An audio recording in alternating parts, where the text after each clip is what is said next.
And away we go. Hey guys, welcome. I usually do these shows. I've been trying to make some fun, and caution: this is parental advisory. This is a potty mouth podcast, but not meant for kids.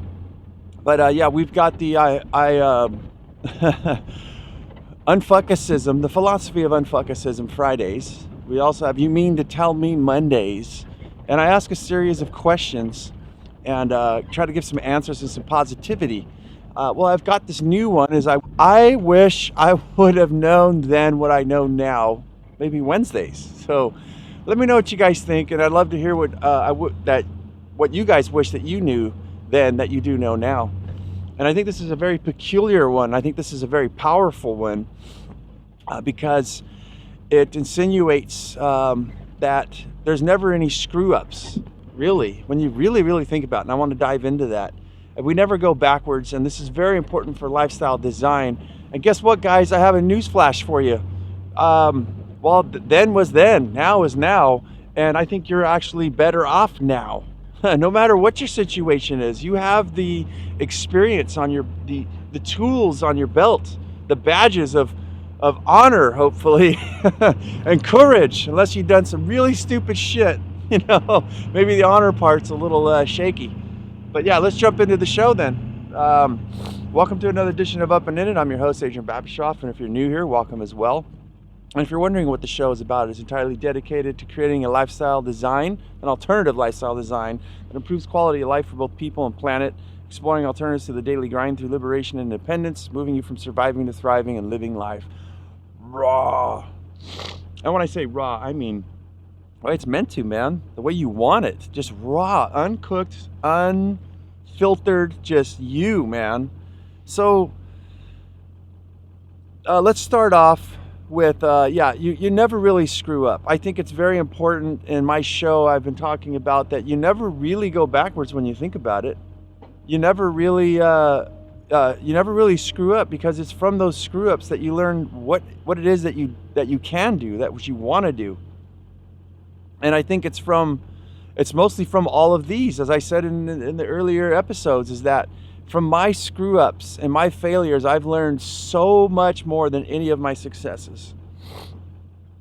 But there are a couple things, I think, like if you were a young person and you were willing to listen, because most kids, like myself, when you're in your 20s or even your teen years, you don't seem to lend an ear very well.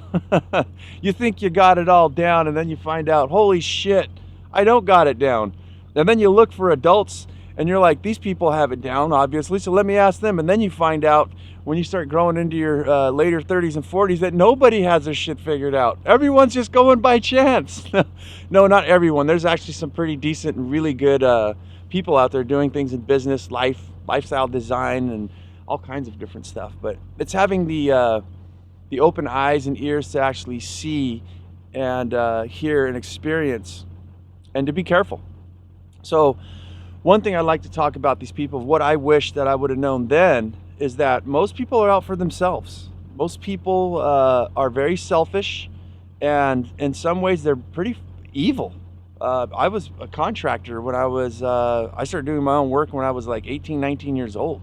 I started my own licensed business in 2001, and it was pretty intense. Let me tell you guys a story. The very, very first job that I ever got, that I sold, the contract, thankfully I got money for the materials. The guy stiffed me. He never paid me. He never would answer his door. I think like 19 years old. I'd go knock on his door. I think I did it like 5-6 times before I gave up. You could see in his wife's eyes too. She was just like, oh my God, my husband's a dick. And I just kept coming, and I kept asking her. I was like, is there something I did? What's going on? Like, I didn't know that you can get there's certain paperwork you could fill out and all that, because I was young, didn't really do my research. But it was definitely an entry into life of how screwed up people are, man. That for business to open up your very first job, you're excited. It was a whole redo, a whole tear apart and redo, and it just stuck with me. So not to get negative here, but the lesson I learned, the takeaways from that is that you've got to watch yourself with everything. It's not necessarily so drastic as this first client, like I speak of, getting completely ripped off and never being paid, but there's also people that'll suck your time. There's a lot of people that don't want to get anywhere. They don't want help. They want someone to listen to them, feel sorry for them. I think the majority of people, you can see it's the gas station of bullshit, where people will come together and talk about how horrible things are. And the more and more they start talking about these things, the more they bring it into physical being. They actually get off. It's crazy. If you guys ever see somebody tell you a horrible story about something, you actually see a smirk or smile on their face, or excitement, instead of like a somber face of like, I can't believe this shit happened. People get off on some weird stuff, and they're definitely weird, and you need to protect yourself. So I wish I would have known then that not to be so trusting and so naive. It's the beauty of a child's mind. I do think you're still a child when you're in your teens. Even some people are like 80-year-old children. But yeah, I think that this is a benefit too as well, because this is what you learn. I wish I would have known then what I know now, is that people are actually snitching on themselves. And I think this is a good thing. The reason why I want to bring this one up is I get angry. There's a no-show. They did what they weren't supposed to do. They never called me back. Oh, blah, blah, blah. But you know what? When you're an entrepreneur, and I think even if you're a 9-to-5 worker, I was giving some advice to somebody a couple months ago, and they said like the manager just doesn't give a shit about me. They treat me like shit. I sweep the floors, I clean the bathroom, I do things that I'm not even supposed to do. They took my advice: do things that you're not supposed to do, show that you can bring value. And the problem there is that the manager is just a shitty manager. If they don't see the potential, a business owner, in what you're doing, I mean, if you honestly think that you're putting 110% in and doing things up above and beyond, that you are an asset to that company, and they fail to see that, that means that's just poor marketing. That's poor businessmanship. And these people, guess what, are going to go nowhere, because all of us business owners know that in order to keep things afloat, there's those key employees that you have that you know are going to that do good, that are going to be there, and those are the men and women you want to nurture and you want to keep around you. So I wish I would have known then what I know now, is that some people, even in the marketing world, the bosses and stuff, are not so savvy, not so smart. So yeah, and we have the philosophy of unfuckicism. It's somebody who unfucks themselves.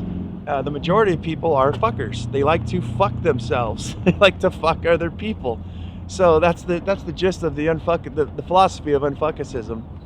And so unfuck yourself in this situation. You need to get away from these people as soon as possible, and and find somebody who is not, a fuckicist. Somebody who can see the true value, because guess what? That's when all things will start to flow, and you'll live a happier life.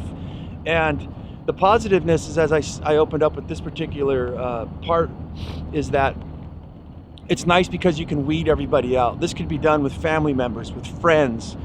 Keep your eyes open and watch people. Somebody shows up and never, there's a potluck. They never bring anything. They never help clean up or something. That's a person that's snitching on themselves. You do not want to do business. Hell, when I say business, I mean it's like, I always say, run your life like a business. And it's not just all about balancing charts and things of that nature, but sometimes it's I call partying a business. And what I mean by that is like, dude, you get some nice ice cold beers and sodas and teas, or some homemade foods and barbecue, and you organize it. You kind of have to. Like in my case, I got a special needs kid, so I got to get the diaper bag ready and make sure the back of the truck's cleaned out in case we got to go change her, and there's enough hand sanitizer and baby wipes and blah, blah, blah, and all these things. Then I had a senior citizen dog, so it was a big ordeal for me just to go visit somebody. So I run it like a business, and guess what? When everything's all set up, you get to have the most wonderful time. And that's what I mean, maybe party like a business. But don't involve these people who come in and won't contribute and actually just take. I literally had people when I'd be sitting there with a nice chest full of food and beer. They're like, hey, where's the chips and beer and stuff? But I'm like, I don't know, like, so I start opening up my ice chest, you know, and just literally taking stuff out. I'm like, what's going on? You know, just really weird. So I wish I would have known then what I know now. I could give you guys a couple more now. One of them is very powerful. Is I did a podcast on the dying regrets. People who, the old people who are towards the end of their life and they're passing away, and the things that mattered to them, the things that didn't matter. And I think you can get a lot off of that. Some of them I wish that I would have lived the life that I wanted instead of the life that other people wanted for me, such as parents or any institutions, whatever. I want to apologize too real quick off this note, is that at the very, very first episode, the opening intro show I did here, I said I don't want to speak about politics or religion, and I think I stepped over that boundary and mentioned it. So I'm going to work very hard to not mention those things again. I think sometimes though, maybe in small little increments and not so bad, in bad ways as to disturb or offend anybody, maybe we bring them up a little tiny bit, but I don't even know if we should do that because it always causes a storm. But yeah, one of the dying regrets was that I wish I would have saved more money for retirement. It wasn't enough. I think you should get more business savvy and figure some stuff out on how to utilize money. I don't know how to do that quite just yet, but I do know about passive incomes and keeping businesses going. And here's what I look at as the most powerful, and I mentioned this on a previous show, is that I wish I would have known then what I know now. Well, I didn't know then. What I know now, being in my midlife, what if I'm able to crush it? What if what I did was actually the right thing?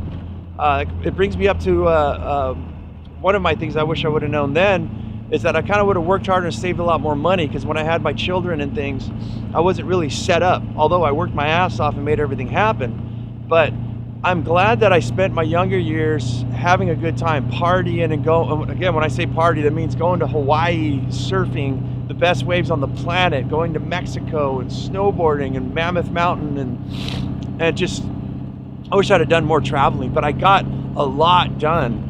And I wouldn't be able to, I can't do that now, you know? I still do with my children, but not quite to the things that I love to do, like a full-blown fishing trip or surf trip all alone. It's impossible. It's not gonna happen with my special needs kid. But what if I did it right? What if I enjoyed that? And what if I'm doing this right now, where I'm enjoying my midlife with my children, who are still children, still young, getting closer to their teens, and spending time with them while they still want to spend time with me, because sooner or later, let's face it, guys, what did you do when you were a teenager, when you got your driver's license? Bam, you are gone and you are off doing your life. And your parents are every once in a while, you'll hang out. So giving the time in now for my younger kids, instead of spending on all my time and efforts towards saving up for my retirement for just survival, I want to thrive. I don't want to just survive, but putting the work into my children now, and I'm seeing results. My oldest, teaching her about money, teaching her about life, and how to work, how to do a good job, about all the things that I teach or that I share on this podcast, sharing it with my kid. And one of the best things I heard from my daughter was that she said she gives the advice that I give her to her friends. And they say, wow, that's some really good advice. Thank you so much. It's helped me out a lot. I can't wait to hear that if I help any of you guys out, because that just fires me up. But my 13-year-old daughter is saying this to me. I just introduced her to playing guitar and singing. I got a microphone on a karaoke machine, an electric guitar, a Stevie Ray Vaughan guitar. Yes, I used to play in bands, sing, a vocalist, and playing. I could play almost all the instruments, and a guitarist. And now I'm sharing that with my daughter, and I shared that with my nephews. And they're going off, they're musicians, and spending the time with the children now while they're still young. And then my big question is what if we were able to crush the shit out of it once your children and the young generations in your life are all grown up and doing their own things and kind of don't really necessarily want to hang around with you so much. I hope to change that as well. But now they're off doing their own thing and you're left alone here. Now you can just really kill it because you got all these life skills. So I think that there should be some equilibrium as to, I wish I would have known then what I know now. I think that we need to get some sort of mindset. And the most difficult part about this whole fucking thing is that you don't know until you're there. But I feel like I'm doing right by my children right now. I just don't know if I'm doing right with the money towards the end of my life. But I do have some ideas. That's a whole podcast in and of itself. And I think I covered a lot of that on postponing retirement, I think it was. You can go check that one out. But do you guys see, we need to get a healthy equilibrium of what we did then, understand it, okay. And hopefully you have some olden goldens, because most people, that's all they fucking talk about is what they did then. They have nothing new now. Ask people when you go to a party, hey, what's new? What's the newest thing, man? What's the kicker? Oh, nothing, same old work, and pay the bills, and kids are getting bigger, So make sure you got those olden goldens. Make sure that you're in the immediate moment and you're able to experience that and on a smart level. And when I say postpone retirement or spend time with your kids, I don't mean don't save or gather experiences. Yeah, by all means, gather experiences and start saving, but don't take it so serious. It's an idea of mine, a hypothesis, and I'm willing to sacrifice for the good of it, for the good of my children. So understand where you are now and look into the future. No, nobody has a crystal ball. We can't tell. But one good way that you almost do have a crystal ball is to look at people and where they are now. This is one of the most powerful tools, the things that you will see. And the one thing that I see and that scares the shit out of me is that the majority of successful people that I see are unhealthy, they're unhappy. Yes, they got the car, they have 3-car garage, they got a nice fancy car, they got the house paid off and everything, but their health has gone to shit. They're overweight, they're unhappy, they're depressed in some ways, they're on medications, they can't really go do things. I've said this one before, so I don't want to beat it up too much, but you guys, that's a way to look. And then you need to do the numbers. You need to look at how many of these people actually successfully got to where they wanted to go and what they had to go through, and ask yourself, if they're honest, ask yourself, am I willing to sacrifice my youth, my time now, my experiences to have that?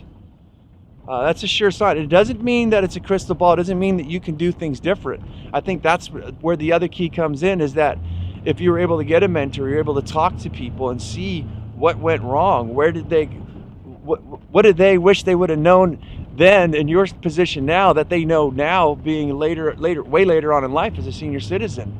Very, very powerful. And I think that we have the systems of thinking of a rat race and the American dream and all these things that we're aspiring towards, we're all working hard towards, and yet we're not looking at the statistics of the success rate, of the ROI on it. As I said, some people have money, but they've lost their health and they've lost their happiness. And I think one of the craziest ones for me is they've lost their creativity. And you look at somebody who has it, who used to be able to paint and things like that. They don't really have it anymore. There's a movie called Instinct with Anthony Hopkins and Cuba Gooding Jr. And they open up a cage and there's a gorilla sitting in there, an old gorilla, and has been in there for his whole life. And he says, should we shut the door in case he tries to escape? He says he won't escape. He's so accustomed to that cage and used to it that the world outside is unfamiliar. And we get this with prison mates, with people fresh out of prison will actually commit a crime to go back in because it's familiar, it's comfortable, and they can't deal with the outside world.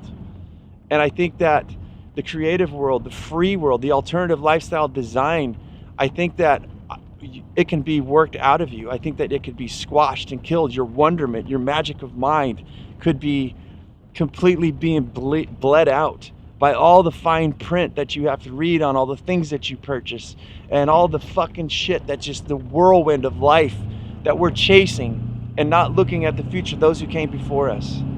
So I wish I would have known then what I know now. You better get your fucking shit together, people, just like me. We better fucking figure this shit out real quick, because time is a ticking. And it doesn't give a shit about you, me, or anything else. It's going to keep going, and hopefully you find your slot. Hopefully you find your area that you can be happy, wealthy in health, in spirituality, mind magic, imagination, creativity, and all the other things that come with it, with life, all the wonderful things instead of all the negative and bad. Because guess what, guys? Life is a blank fucking page, and you can make whatever the fuck you want. You don't have to buy the fucking shit sandwich. You can make your own fucking deli, your own smorgasbord of ideas, plans, and dreams. And it's up to you if you're going to execute and what you're going to do. And if you're going to be smart enough, as I said, to look at the past, look at the present, and peer into the future through the experiences and lives of other people. So with that, that's the show, guys. And I hope that was not too much. Didn't mean to offend anybody if I got a little passionate there. But it's life, dude. And I'm fucking dead serious, man. We got to get our shit together. So thank you guys all for being here. Please comment. Let me know if you guys like this sort of thing. And yeah, don't forget to subscribe only if you like it. And check out all the other areas of the platforms where we got Facebook, we've got Instagram, TikTok, and YouTube, and Apple iTunes, Spotify, and all that. So as I always say, guys, go out there and have yourself a near-life experience. Don't lose your muchness. Human up. Carry on the fire. Live it, love it, own it, and truly bone it.